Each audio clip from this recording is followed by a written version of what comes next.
Ele era um patrão tão arrogante que humilhou um velho benzedor na frente de todos, chamando sua fé de lixo. O que ele não sabia é que semanas depois, seu único filho ficaria à beira da morte com uma doença que nenhum médico da capital conseguia curar. Agora, a única salvação está justamente nas mãos do homem que ele desprezou. Esqueça tudo que você já ouviu, porque esta história vai te provar que o mundo dá voltas e a justiça, essa não falha, e o final vai te deixar sem palavras. A história se assenta na fazenda Boa Esperança, um nome antigo que já não combinava muito com os novos tempos.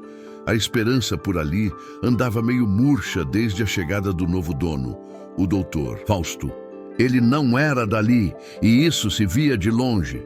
Veio do sul, da cidade grande de São Paulo, um lugar onde as árvores são de concreto e a chuva tem cheiro de fumaça. Tinha herdado aquelas terras de um pai que mal conheceu, um sertanejo que partiu para a capital e nunca mais voltou. Para Fausto, a fazenda não era um lar, era um negócio, um bem a ser explorado, e o povo que nela vivia era apenas parte do maquinário, peças que, se não funcionassem a seu modo, deveriam ser trocadas. Ele chegou num carro que brilhava tanto que ofuscava os olhos, levantando uma poeira que os moradores não estavam acostumados a engolir com tanta pressa. Desceu de bota nova, daquelas que não tem nenhuma história de picada de cobra ou de lama de inverno para contar. Sua fala era rápida, cheia de palavras difíceis que ninguém entendia direito, como otimização, produtividade, logística. Para ele, a maneira como o povo dali plantava o milho, consertava uma cerca ou amansava um cavalo era tudo coisa de gente atrasada. Ele trazia livros, planilhas e uma certeza no olhar que não admitia conversa. A primeira coisa que fez foi mudar o horário de serviço, ignorando o sol a pino que castigava o lombo dos trabalhadores. A segunda foi proibir a pequena roça que cada família tinha para seu sustento, dizendo que aquilo era desperdício de terra produtiva. O povo do sertão é paciente, acostumado a esperar o tempo da seca e o tempo da chuva. E assim, esperavam que o coração do novo patrão amolecesse, mas o coração do Dr. Fausto parecia feito da mesma pedra dura que aflorava no topo da serra. Ele não via pessoas, via funcionários, não via tradição, via teimosia. Sua esposa, Dona Lúcia, uma mulher de olhar doce e fala mansa, até tentava lhe dizer à noite que as coisas por ali funcionavam na base da confiança, do respeito. Mas ele apenas ria. Respeito? Respeito eles terão pelo salário que eu pago no fim do mês. É só isso que importa, ele dizia, sem perceber que o que realmente importa naquelas paragens não tem preço, não se compra nem se vende. A alegria maior do casal era o pequeno, Arthur, um menino de 5 anos, loirinho, de olhos curiosos, que era o único ser no mundo capaz de arrancar um sorriso sincero do pai. Para Arthur, todos os caprichos eram feitos, todos os brinquedos caros eram comprados. Era o príncipe daquele pequeno reino de arrogância. Do outro lado dessa moeda vivia seu Benedito. Se Dr. Fausto era a tempestade, seu Benedito era a calmaria. Morava numa casinha de taipa, caiada de um branco que já estava amarelado pelo tempo, com uma porta azul sempre aberta e um pé de alecrim cheiroso na entrada. Ele era um dos empregados mais antigos, mas sua importância ia muito além da porteira, da fazenda. Seu Benedito era um porto seguro para toda a comunidade. Sua sabedoria não vinha dos livros, mas da observação atenta da natureza, das fases da lua, do voo dos pássaros. E suas mãos, grossas e rachadas pelo trabalho na roça, tinham uma leveza especial. Eram mãos que sabiam benzer. Se uma criança caía e se assustava, era na casa de seu Benedito que a mãe ia buscar uma reza contra o mal de susto. Se um animal aparecia com bicheira, era o emplastro de ervas dele que curava. Se alguém sentia um peso no corpo, uma tristeza sem motivo, que o povo chamava de quebranto, era a sua reza mansa, com um galinho de arruda atrás da orelha que trazia o alívio. Ele nunca cobrou um tostão por isso. Aceitava o que o coração da pessoa oferecia: um prato de comida, um punhado de feijão novo, 1 litro de leite. Ele dizia sempre: a cura quem dá é Deus. Eu sou só um ponteiro que aponta o caminho da fé. Sua presença na fazenda era como a daquele umbuzeiro antigo na beira da estrada. Não se notava todo dia, mas se um dia faltasse, deixaria um vazio imenso e uma sombra a menos para o descanso dos aflitos.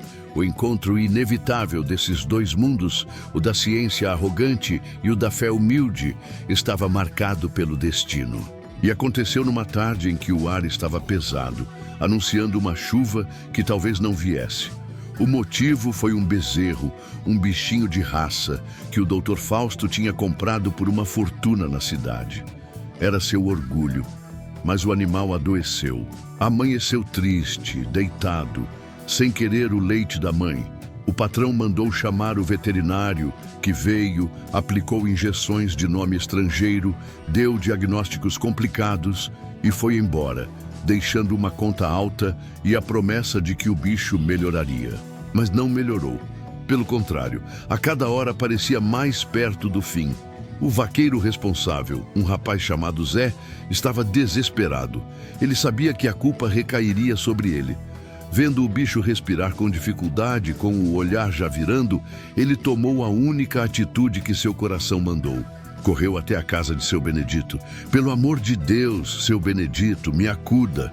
O bezerrinho do patrão está morrendo. Se ele se for, eu tô na rua. O velho benzedor não hesitou. Pegou sua latinha com ervas e seu copo com água e foi com o rapaz. Chegando ao curral, outros trabalhadores já estavam em volta, olhando com pena para o animal.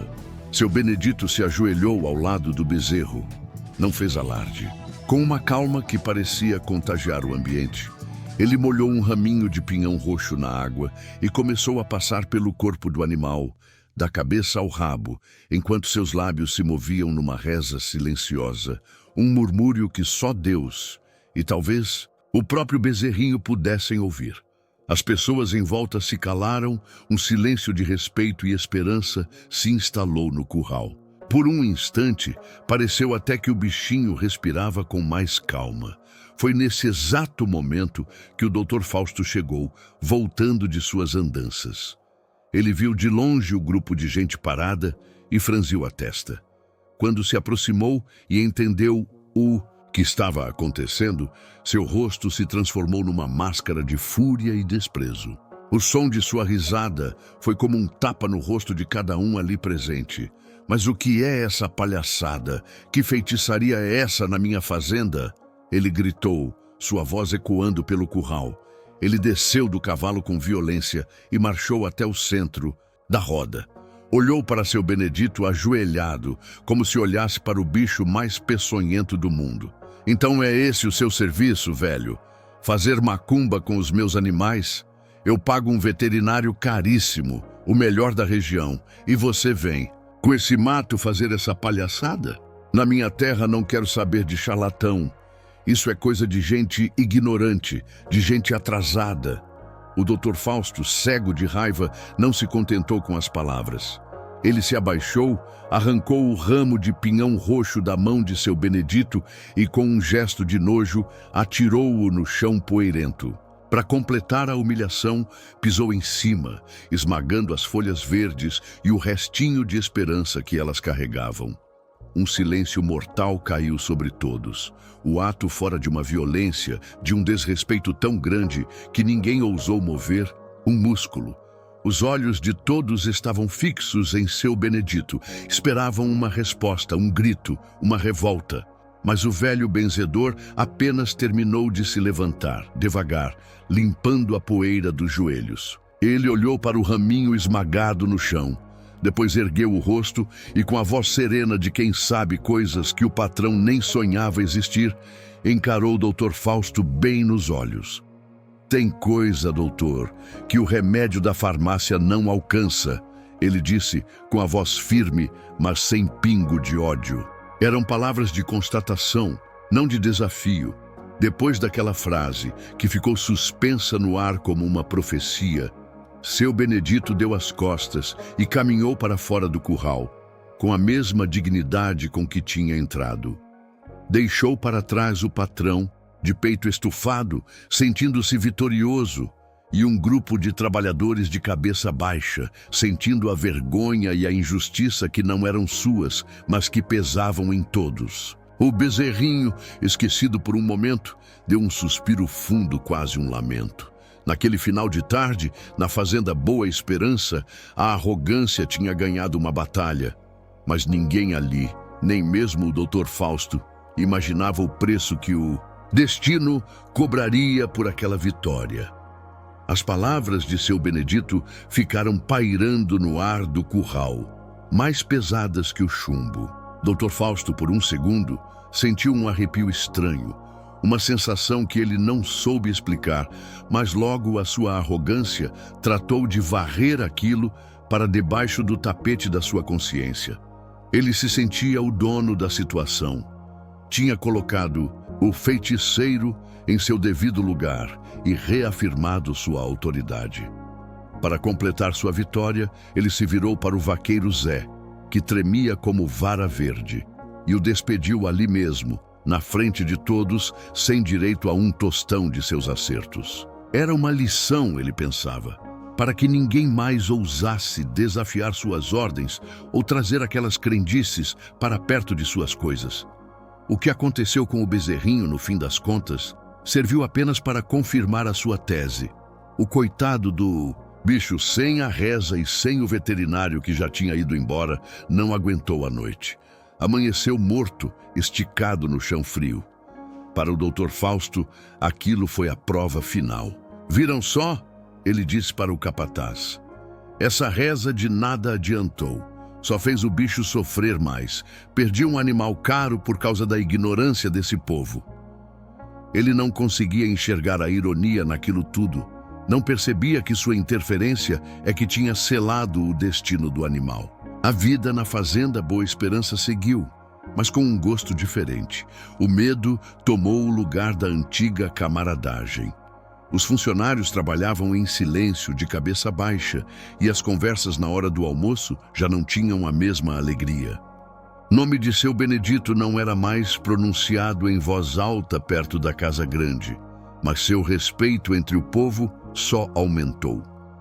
Ele continuava seu trabalho na roça, quieto, cumpridor de suas obrigações, e em momento algum demonstrou raiva ou rancor.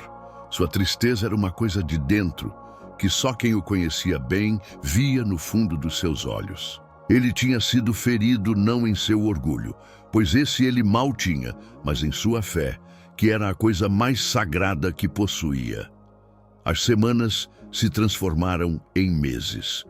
O Dr. Fausto, sentindo-se vitorioso, implementou todas as suas modernidades. Comprou máquinas, mudou as plantações e os números no papel até que começaram a melhorar. Ele se gabava para a esposa, Dona Lúcia, mostrando as planilhas. Está vendo, querida? É assim que se faz. Ordem, progresso e ciência. Acabou a bagunça, a crendice.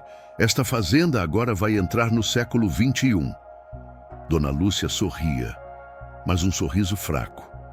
Ela, que passava mais tempo entre o povo, sentia a frieza no ar, via os olhares atravessados. Ela sabia que uma fazenda não é feita só de terra e de números, mas de gente, de alma. E a alma da Boa Esperança estava ferida. Foi então, quando o Dr. Fausto se sentia mais poderoso e, no controle de tudo, que o destino resolveu lhe dar um nó. E o nó veio no ponto mais frágil e mais amado de sua vida. O seu filho, Arthur. O menino que sempre fora a alegria da casa, correndo para todo lado com suas risadas, começou a murchar. Primeiro, foi uma febre que aparecia no fim da tarde. Uma febre que não era forte, mas era teimosa. Depois veio o desânimo. Já não queria correr atrás das galinhas, não queria brincar com o cachorro, nem mesmo com os brinquedos caros que o pai lhe trazia da cidade. Passava horas sentado na varanda, com o olhar perdido no horizonte, um olhar triste que não combinava com seus 5 anos de idade. À noite, o tormento era maior. O menino começou a ter pesadelos terríveis. Acordava gritando, suando frio, apontando para cantos escuros do quarto, falando de um homem grande ou de um bicho feio que o olhava. Dr. Fausto, no início, dizia que era coisa de criança. É só um pesadelo, filho. Papai está aqui. Mas os pesadelos não passavam. Pior, o menino começou a definhar. Perdeu o apetite, emagreceu e sua pele, antes corada pelo sol, foi ficando pálida, com uma mancha arroxeada debaixo dos olhos. O príncipe da fazenda estava se transformando numa pequena sombra assustada. Aí, a ciência do Dr. Fausto foi chamada para a batalha. Ele, que era médico, embora não praticasse mais, examinou o filho de todas as formas. Não encontrou nada. Deve ser uma virose forte, ele dizia para a esposa, tentando manter a calma. Mas a calma foi se esfarelando dia após dia. Ele levou Arthur para a cidade mais próxima, Sobral. Fizeram exames de sangue, de urina, radiografias. Os resultados voltavam todos normais. Os médicos diziam: doutor, clinicamente seu filho não tem nada. Talvez seja algo psicológico. A palavra psicológico era como um insulto para Fausto. Como assim? Seu filho era feliz, tinha tudo do bom e do melhor. Aquilo não fazia sentido. A situação piorou. O menino já mal saía da cama. Certo dia, Fausto resolveu jogar sua cartada mais alta. Pegou a esposa e o filho e foi para a capital, Fortaleza. Procurou os médicos mais famosos, os pediatras mais renomados, os hospitais mais caros. Arthur foi internado. Passou por uma bateria de exames que fariam um homem forte reclamar. Tomografias, ressonâncias, testes alérgicos. E a resposta era sempre a mesma, frustrante, enlouquecedora. Nós não sabemos o que ele tem. Todos os seus exames estão perfeitos, mas o menino não reage. É como se ele estivesse desistindo de viver. O homem que acreditava que a ciência tinha todas as respostas estava diante de uma pergunta que nenhum diploma sabia responder. O dinheiro, que ele achava que comprava tudo, comprava os melhores quartos de hospital, os melhores especialistas, mas não comprava a saúde do seu filho. Fracassado, humilhado pela própria ciência em que tanto confiava, ele voltou para a fazenda. Voltou com o filho nos braços, mais magro, mais pálido, mais distante do que nunca. Foi nesse momento de desespero que as outras vozes começaram a ecoar. Eram vozes baixas, sussurradas, que vinham da cozinha, da lavanderia, do terreiro. A cozinheira, uma senhora chamada Das Dores, foi a primeira a ter coragem de falar com a patroa, Dona Lúcia. Patroa, me perdoe a ousadia, mas o mal do menino Arthur não é mal de médico, não. Isso é quebranto. Olho gordo de gente invejosa, ou então um susto muito grande que a alma dele pegou. E para isso, sinhá, remédio de farmácia não adianta. Para isso, só reza forte. Dona Lúcia, que no fundo do coração nunca tinha zombado da fé daquela gente, sentiu um arrepio. Outra mulher que lavava a roupa acrescentou: foi depois daquele dia do curral, patroa. Aquele dia que o patrão humilhou o seu Benedito. Mexer com um homem de fé que tem a mão santa, isso atrai coisa ruim. O mal, às vezes, não pega no grande, pega no pequeno, no inocente. As palavras foram como sementes em terra seca. O desespero de mãe de Dona Lúcia fez com que elas germinassem. Naquela noite, enquanto velava o sono agitado do filho, ela tomou coragem. Foi até o marido, que estava na sala, olhando para um copo de bebida com o olhar perdido. Fausto, ela começou com a voz trêmula. Nós já tentamos de tudo. Os melhores médicos, os melhores hospitais. E ninguém sabe o que fazer. Talvez a gente devesse tentar outra coisa. Outra coisa o quê? Ele respondeu ríspido, sem paciência. As mulheres da fazenda Elas disseram que o mal de Arthur pode ser quebranto, que talvez uma reza. Fausto se levantou de um pulo, o rosto vermelho de raiva. Reza? Você está louca, Lúcia? Depois de tudo que eu fiz para acabar com essa palhaçada nessa fazenda, você vem me falar em reza? Você quer que eu chame aquele charlatão aqui? Ele não é um charlatão, Fausto. Ele é um homem bom e o nosso filho está morrendo. Ela gritou, as lágrimas que ela segurava há dias finalmente escorrendo pelo rosto. Você não percebe? O seu orgulho, o seu maldito orgulho é mais importante que a vida do nosso filho? Não misture as coisas, ele berrou. Uma coisa é a medicina, a realidade. Outra é essa superstição idiota. Eu não vou me rebaixar a esse nível. Não vou dar o braço a torcer para essa gente ignorante. Está proibido de tocar nesse assunto de novo. O nome desse homem não será dito nesta casa. Ele bateu a mão na mesa com força, fazendo o copo vibrar. Saiu da sala batendo a porta e foi para a varanda, para a escuridão da noite. Mas a escuridão de fora não era nada comparada à que ele sentia por dentro. Ele estava preso entre o seu orgulho de aço e o medo aterrorizante de perder a coisa que ele mais amava no mundo. Ele olhava para a noite do sertão, uma noite que ele sempre achou vazia e sem sentido, e pela primeira vez se sentiu o homem mais fraco e solitário do mundo. A sua guerra interna estava apenas começando. A porta da sala bateu com um estrondo, que fez tremer as janelas da casa grande. Lá fora, na varanda, Dr. Fausto foi engolido pela escuridão do sertão. Uma escuridão que, pela primeira vez, ele sentiu que era mais do que apenas a falta de luz. Era um breu vivo, cheio de sons que ele nunca tinha se dado ao trabalho de ouvir. O canto insistente de um grilo, o piar de uma coruja, o farfalhar do vento seco nas palhas dos coqueiros. Sons que, para ele, sempre foram o barulho do nada, mas que naquela noite soavam como uma zombaria. Uma orquestra da natureza rindo de sua impotência. O homem mais poderoso da região não podia fazer nada para calar um grilo, muito menos para calar a febre que consumia seu filho. Ele se sentou numa cadeira de vime, o corpo pesado, e afundou o rosto nas mãos. A bebida que tinha tomado não lhe trouxe calor, apenas um gosto amargo na boca que se misturava ao gosto da derrota. Os dias que se seguiram foram os piores de sua vida.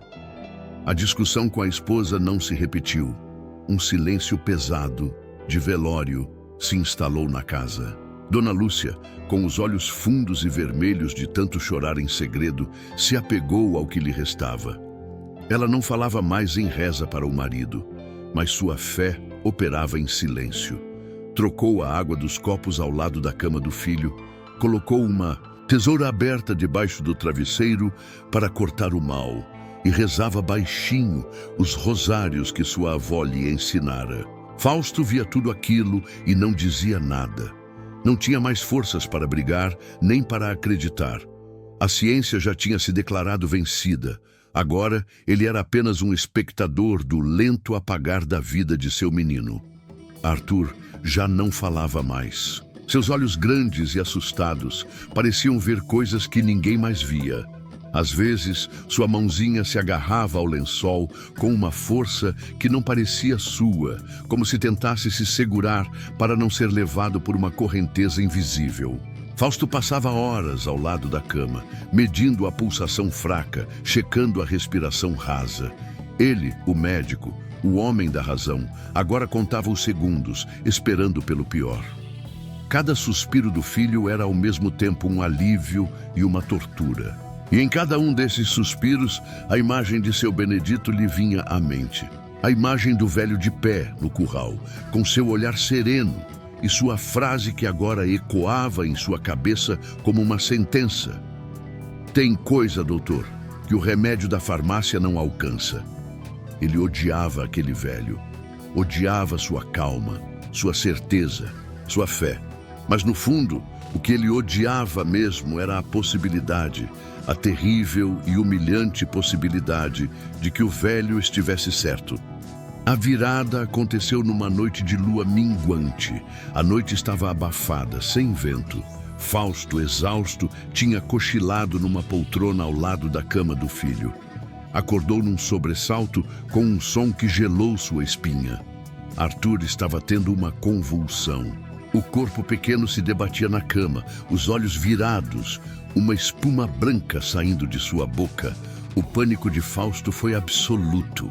Ele agiu por instinto de médico, virando o menino de lado, segurando sua cabeça, tentando evitar que ele se machucasse.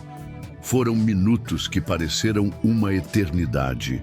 Quando a crise passou, o que ficou na cama foi um corpinho mole, inerte, respirando tão superficialmente que Fausto precisou colocar o ouvido perto da boca do filho para sentir o sopro mínimo de vida. Foi ali, naquele momento, naquele silêncio aterrorizante que se seguiu ao caos, naquele instante em que ele pensou que tinha perdido seu filho para sempre. Ali, a armadura de aço do Dr. Fausto não trincou, ela se desintegrou, virou pó. Todo o orgulho, toda a arrogância, toda a ciência, toda a certeza, tudo desapareceu. O que sobrou foi apenas a dor pura e primal de um pai. Uma dor que o colocava de joelhos, não diante de um homem, mas diante do próprio universo. Não havia mais nada a ser tentado em seu mundo. Só lhe restava uma única e humilhante porta, uma porta que ele mesmo tinha cuspido e fechado. Ele se levantou. Seu rosto não era mais o de um patrão, nem o de um médico. Era o rosto de um suplicante. Ele olhou para a esposa, que tinha acordado com o barulho, e olhava a cena paralisada de terror. E não disse uma palavra. Ela entendeu tudo no olhar dele. O olhar de um homem que se rendeu. Ele saiu do quarto e atravessou a casa grande em silêncio. Não pegou as chaves do carro. Abriu a porta da frente e se pôs a caminhar. A pé, os sapatos caros, feitos para pisar em tapetes, agora afundavam na poeira vermelha do sertão. A caminhada da casa grande até a casinha de seu Benedito não era longa. Talvez uns 10 minutos para um homem acostumado. Mas para Fausto foi a jornada mais longa e difícil de sua vida. Cada passo era pesado. Cada metro vencido era uma camada de orgulho que ele deixava para trás, no chão. Ele caminhava de cabeça baixa, sem olhar para os lados. A lua fraca mal iluminava o caminho e ele tropeçou em algumas pedras. Pela primeira vez, ele não amaldiçoou o chão, não reclamou da escuridão. Ele sentia a terra sob seus pés, sentia o cheiro do mato, ouvia os sons da noite. E tudo aquilo que antes era o cenário de sua propriedade, agora era o cenário de sua humilhação. Ele pensava no que iria dizer. Como um homem como ele pede uma coisa daquelas a um homem que ele tratou como lixo? Ele pensou em oferecer dinheiro de novo, muito dinheiro. Era a única linguagem de poder que ele conhecia. Mas, no fundo, ele já sabia que a moeda ali era outra. Ele não sabia o que ia dizer, sabia apenas que precisava ir. Que cada passo em direção àquela casa era um passo em direção à única e frágil esperança que lhe restava. Finalmente, ele avistou, lá no fim da vereda, uma luzinha amarela, pequena, trêmula. Era a luz do candeeiro na janela de seu Benedito. Aquela luzinha humilde, em meio à imensidão escura da noite, pareceu-lhe o farol mais poderoso do mundo. Era um ponto de luz no seu oceano de desespero. Ele chegou ao portãozinho de madeira da cerca que rodeava a casa. Parou. O coração batia descontrolado. O suor escorria por sua testa. Olhou para a casa simples, para a porta azul, e sentiu o peso de todo o seu orgulho em suas costas, tentando impedi-lo de dar o último passo. Ele era Dr. Fausto, o patrão, o homem da ciência, e estava ali na calada da noite como um ladrão para mendigar a fé que ele mesmo havia ridicularizado. Respirou fundo. O ar pareceu rasgar seus pulmões. Fechou os olhos por um instante, e a imagem do seu filho, pálido e sem vida na cama, lhe deu a força final. Ele abriu o portãozinho que rangeu, protestando no silêncio. Caminhou os últimos metros até a porta. Ergueu a mão, que tremia incontrolavelmente, e bateu. As batidas soaram altas demais na quietude da noite. Um som duro, seco, desesperado. O som de um homem que tinha chegado ao fim de si mesmo. Dentro da casa, um barulho de cadeira se arrastando. Passos lentos. A luz do candeeiro se moveu, projetando sombras na janela. Um ferrolho foi puxado, e a porta começou a se abrir lentamente, revelando a silhueta do velho benzedor na fresta de luz amarela. A porta rangeu, um som que parecia cortar a noite ao meio. Na fresta de luz amarelada do candeeiro, a figura de seu Benedito se formou. Ele não parecia um homem que tinha sido acordado no meio da noite. Seu rosto, enrugado como a casca de um angico, não demonstrava surpresa, nem raiva, nem mesmo triunfo. Havia em seus olhos uma serenidade antiga, uma compreensão profunda que via além do homem que estava à sua frente. Ele via a dor de um pai. E para seu Benedito, a dor era uma coisa sagrada, que merecia respeito, não importava de onde viesse. A luz fraca banhou o Dr. Fausto parado do lado de fora. Revelou suas roupas caras, agora amassadas e sujas de poeira. Revelou seu rosto, antes sempre altivo, agora desfigurado pela angústia e pela vergonha. A luz parecia expor não apenas o homem, mas a sua alma falida. Ficaram assim por um longo instante que pareceu durar uma vida inteira. Um silêncio pesado se instalou entre eles, um silêncio carregado de memórias. Nele estava o som da risada de Fausto no curral, o estalar do galho de pinhão roxo sendo pisoteado, a injustiça da demissão do vaqueiro Zé, a dor silenciosa de um menino em seu quarto. Era um silêncio que acusava. Fausto sentiu o peso daquele silêncio como uma mão em seu peito, sufocando-o. Ele abriu a boca para falar, mas o que saiu foi um som rouco, um engasgo. As palavras que sempre foram suas armas, agora o abandonavam. Seu Benedito, ele conseguiu dizer a voz trêmula, quase irreconhecível. A frase morreu ali. O velho benzedor não esperou que ele continuasse. Com um gesto lento de cabeça, ele simplesmente abriu mais a porta e disse com a voz calma que Fausto se lembrava tão bem. Entre, doutor. Aquele convite simples, sem cobrança, sem condição, foi mais um golpe no que restava do orgulho de Fausto. Ele entrou na casa, abaixando a cabeça para passar pela porta baixa. E o mundo que ele encontrou ali dentro era tão diferente do seu, que ele se sentiu um estrangeiro, um gigante desajeitado num lugar de coisas delicadas. A casa era de um cômodo só. O chão era de terra batida, varrido com um esmero que o deixava liso como um assoalho. Numa parede, prateleiras de madeira com algumas panelas de alumínio e pratos de ágata. Numa mesa no centro, o candeeiro aceso, um pão pela metade e uma caneca. E no canto, um pequeno altar, uma caixinha de madeira com uma imagem de Nossa Senhora Aparecida, ao lado de uma vela apagada e um copo com um raminho seco de alguma planta. O cheiro da casa era um cheiro limpo, de fumaça de lenha e de ervas. Guardadas, era um cheiro de pobreza, sim, mas de uma pobreza digna, cheia de paz. Fausto olhou para aquilo tudo e depois pensou no luxo frio de sua casa grande e sentiu uma vergonha que o queimou por dentro. Seu Benedito apontou para a única, outra cadeira, um assento de couro velho e puído. Sente-se, doutor. Fausto obedeceu, sentou-se e apoiou as mãos nos joelhos, mas elas tremiam tanto que ele as escondeu, fechando os punhos. Ele precisava tomar o controle, precisava voltar a ser quem era. E o único jeito que ele conhecia para fazer isso era com a linguagem do dinheiro. Era sua única defesa, sua única força. Com um movimento brusco, ele enfiou a mão no bolso da calça e tirou um bolo de notas de dinheiro, um pacote grosso que faria os olhos de qualquer homem da região brilharem. Ele o jogou sobre a mesa, ao lado do pão. O som do dinheiro caindo na madeira foi um som vulgar, profano, naquele ambiente sagrado.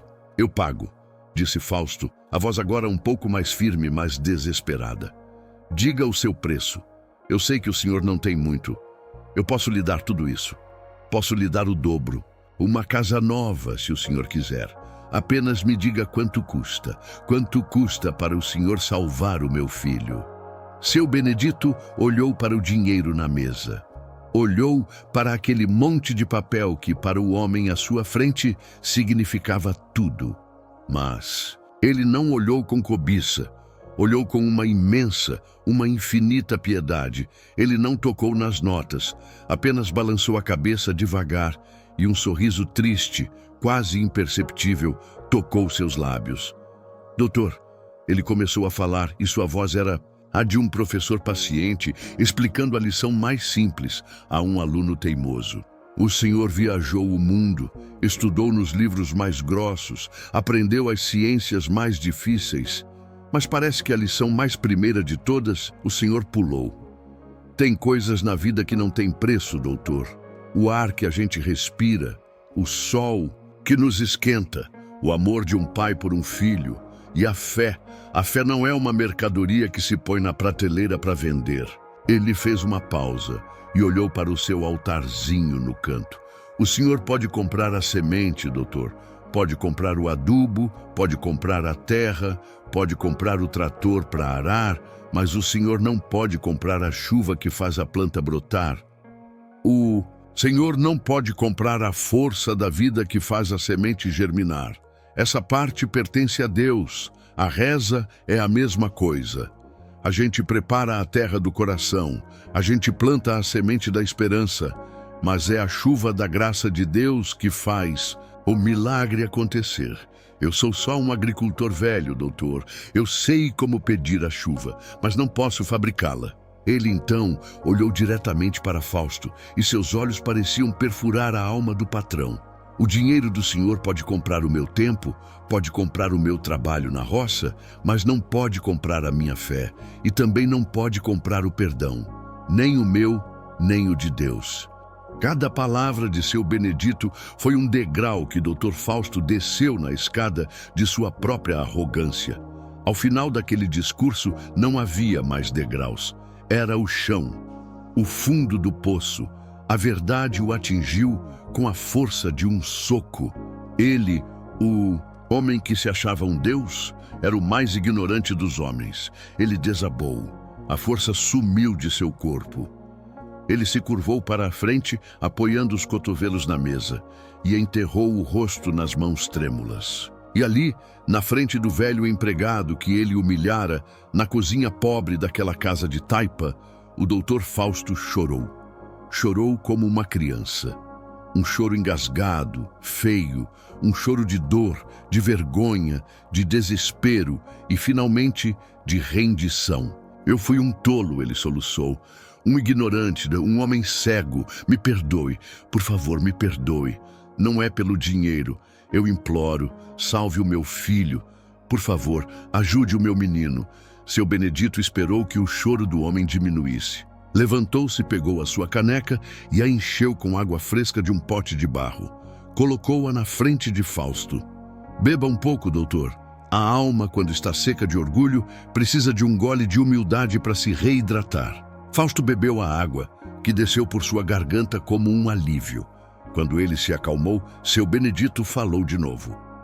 "Eu vou ajudar o seu menino, não por causa do senhor, nem do seu dinheiro, nem do seu pedido. Vou ajudar porque ele é uma criança, um inocente, uma criatura de Deus que está sofrendo, e é meu dever ajudar quem sofre. Mas para a reza funcionar, doutor, eu preciso de uma coisa que só o senhor pode me dar." "Qualquer coisa", disse Fausto, levantando o rosto. "Eu faço qualquer coisa. Eu preciso da sua fé", disse o benzedor. "Não precisa ser grande. O tamanho de um grão de mostarda já serve. O senhor precisa acreditar, não em mim, que não sou nada, mas em Deus, e o seu coração precisa estar limpo. O Senhor precisa perdoar de verdade a ofensa que pensa que eu lhe fiz, e mais importante, precisa se perdoar pela ofensa que o Senhor fez a si mesmo e aos outros. O benzedor se virou, pegou o copo de água que estava em seu altar, acendeu a vela e pegou um ramo verde de guiné. Vamos, o tempo está passando. Eles saíram da casinha e fizeram a caminhada de volta. Mas agora tudo era diferente. Fausto não ia mais na frente como um dono. Ia ao lado de seu Benedito em silêncio, como um aprendiz. O caminho pareceu mais curto. A escuridão já não era mais assustadora, era apenas a noite. Quando chegaram à casa grande, Dona Lúcia estava na porta, esperando. Seus olhos se encheram de lágrimas de alívio ao ver os dois homens chegando juntos. Ela os guiou até o quarto de Arthur.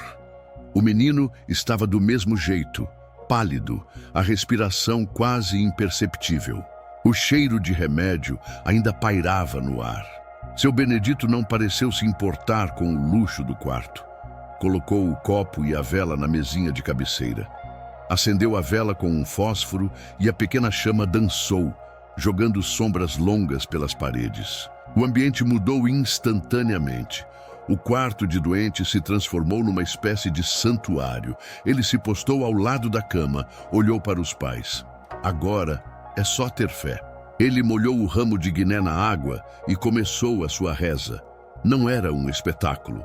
Era uma conversa íntima, num tom de voz baixo e constante. Eram palavras simples, que se repetiam, cheias de uma força que não vinha do volume. Eu te corto, eu te benzo, criatura de Deus.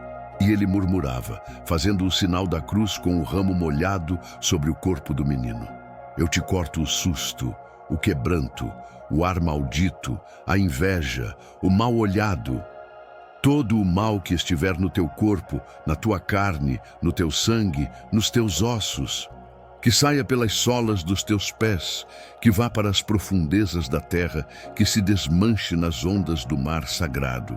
Ele repetia as frases e sua voz enchia o quarto, uma voz que era ao mesmo tempo firme e suave. Ele não estava expulsando o mal, estava convidando-o a se retirar. Doutor Fausto e Dona Lúcia assistiam a tudo de mãos dadas, os olhos fixos na pequena chama da vela. O medo ainda estava lá, mas agora ele tinha a companhia de uma coisa nova, uma coisa frágil, mas poderosa, a esperança. A arrogância de Fausto tinha se dissolvido completamente e em seu lugar nasceu uma admiração profunda por aquele velho, por aquela fé inabalável que movia montanhas ou que talvez pudesse mover a doença do corpo de seu filho. Quando terminou, seu Benedito colocou o ramo de volta no copo. O menino continuava imóvel. O velho benzedor se virou para os pais. Seu rosto estava cansado, mas sereno. A minha parte está feita. O resto agora pertence a Deus. Deixem a vela queimar. Até o fim. Se ele acordar com sede, deem um gole dessa água benzida para ele. E o mais importante, não percam a fé. Fausto, com a voz embargada, se aproximou. Seu Benedito, eu não sei como lhe agradecer. O que eu posso fazer? Como posso pagar? O velho olhou para ele e seu olhar era o de quem dava a lição final. O senhor me paga com respeito, doutor. Respeito por mim, por esse povo que lhe serve, pela nossa fé, pelo nosso jeito de viver. Trate a gente como gente. Para mim, isso vale mais que todo o seu dinheiro. Ele fez uma pequena pausa e acrescentou: e se o senhor quiser mesmo começar a acertar as suas contas com o mundo, lembre-se do rapaz Zé, o vaqueiro, que perdeu o pão por uma culpa que não era dele. Dito isso, seu Benedito se virou e saiu do quarto, tão silenciosamente quanto entrou. Atravessou a casa grande e sumiu na noite. Deixou para trás um casal ao lado de uma cama, uma vela queimando e uma pergunta, suspensa no ar. Teria a fé finalmente vencido a ciência? A resposta só o amanhecer traria. a porta se fechou e seu Benedito sumiu na noite, deixando para trás um silêncio que era, ao mesmo tempo, pesado de expectativa e leve de uma esperança recém-nascida. No quarto, a única coisa que se movia era a pequena chama da vela, dançando como se contasse uma história própria. Para Dr. Fausto e Dona Lúcia, aquela vela era tudo. Era o farol, o cronômetro da fé, a única testemunha da promessa que flutuava no ar. Eles se sentaram, um de cada lado da cama do filho, e começaram a vigília mais longa e importante de suas vidas. Não falavam, não precisavam. Apenas se olhavam de vez em quando e nesse olhar compartilhavam o medo, a culpa e aquela fagulha de esperança que o velho benzedor tinha acendido em seus corações. As horas se arrastaram com a lentidão de uma procissão. Cada minuto era uma prova. Fausto, o homem da ciência e da pressa, aprendeu naquela noite o que era esperar. Não a espera ansiosa por um resultado de exame, mas a espera humilde de quem entrega o controle a uma força maior. Ele olhava para o filho tão pequeno, tão frágil, e pela primeira vez em muito tempo ele rezou. Não era uma reza decorada, das que se aprende na igreja. Era uma conversa silenciosa, vinda do fundo de sua alma quebrada. Ele não pedia, ele agradecia. Agradecia pela lição, por ter tido a chance de se ajoelhar, de entender a sua própria pequenez. Lembrou-se das palavras de seu Benedito sobre o vaqueiro Zé. A vergonha o atingiu novamente, mas agora era uma vergonha que limpava, não que paralisava. Ele prometeu a si mesmo, ali, no silêncio do quarto, que se Deus lhe desse a graça de ver o filho sorrir de novo, sua vida seria outra. Ele honraria cada palavra do velho benzedor. O respeito seria sua nova moeda. A vela foi diminuindo, a cera derretendo como os últimos resquícios de sua arrogância. E quando a chama deu seu último suspiro e se apagou, a primeira luz da manhã começou a pintar o céu de um rosa claro. Era o raiar de um novo dia, o dia do veredito. O coração de Fausto e Lúcia parecia ter parado de bater. O silêncio no quarto era total, e foi nesse silêncio que o milagre se anunciou. Primeiro, um suspiro fundo, longo, vindo do peito de Arthur. Um suspiro de quem acorda de um sono de 100 anos. Depois, seus dedos se mexeram. E então, lentamente, como duas cortinas se abrindo para o espetáculo da vida, suas pálpebras se ergueram. Os olhos do menino se abriram. E não eram mais os olhos assustados e perdidos dos últimos meses. Eram os olhos de Arthur, olhos claros, presentes, vivos. Ele piscou algumas vezes, olhou para o teto e depois virou o rosto para a mãe. Sua boquinha seca se abriu e a voz, ainda fraca, mas incrivelmente nítida, soou pelo quarto como a melodia mais linda do mundo. Mãe, tô com sede.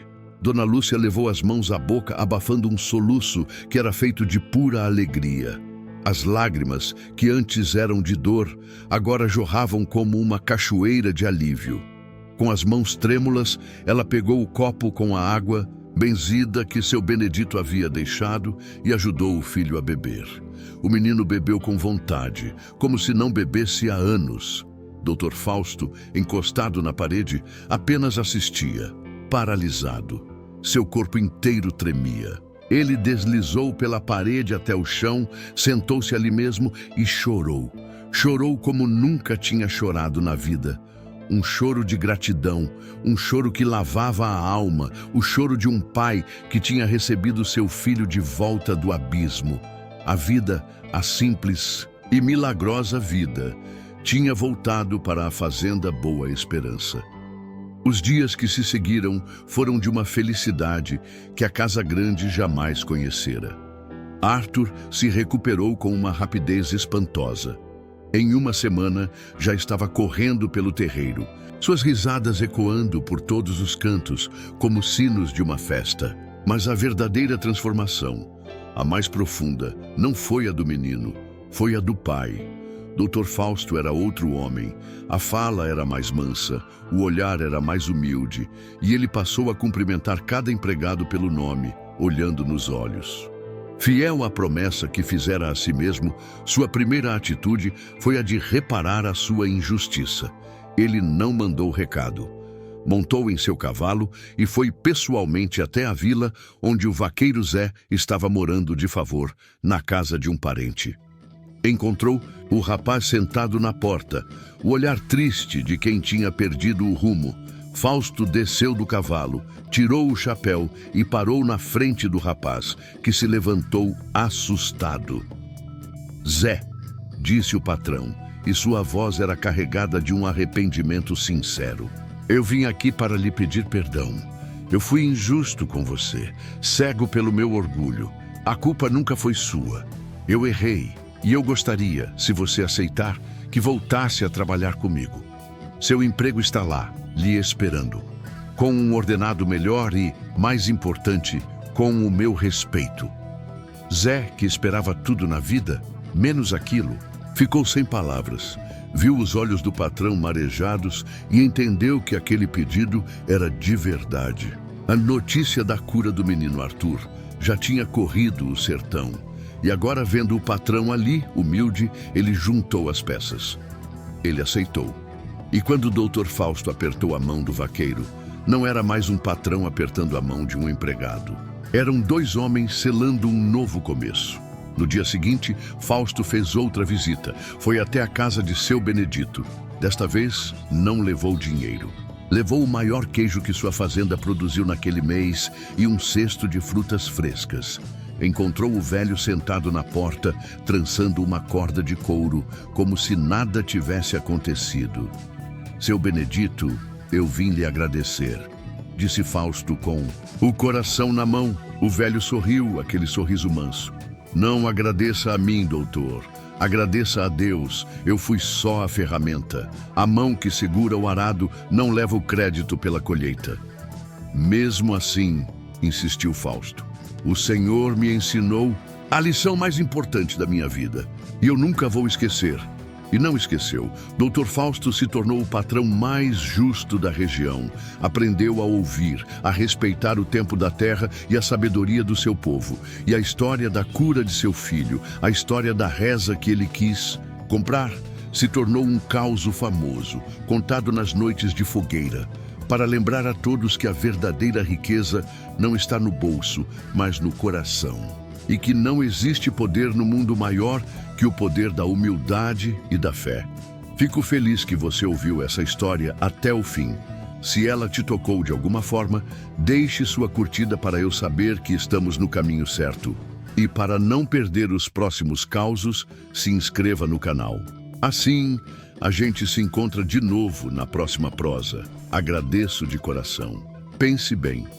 Quanto seu Benedito a gente ignora no nosso dia a dia? Quanta sabedoria a gente despreza só porque ela vem numa embalagem simples, com o sotaque do interior, com as mãos calejadas pelo tempo e sem um diploma pendurado na parede? Quantos tesouros de conhecimento estão guardados na memória dos nossos mais velhos, esperando apenas um ouvido atento? A história do Dr. Fausto é um aviso. Um aviso para que a gente não deixe o orgulho e a correria do mundo moderno nos cegarem para o que realmente importa. Por isso, eu faço um pedido a você, que me ouviu com o coração até aqui. Não deixe essas histórias morrerem. Se você tem um causo como esse na sua família, uma história da sua avó sobre a fé que curou, uma lembrança do seu avô sobre a justiça que tarda mas não falha, compartilhe. A caixinha de comentários aqui embaixo não é só para dizer se gostou, é um espaço para a gente manter essa fogueira acesa.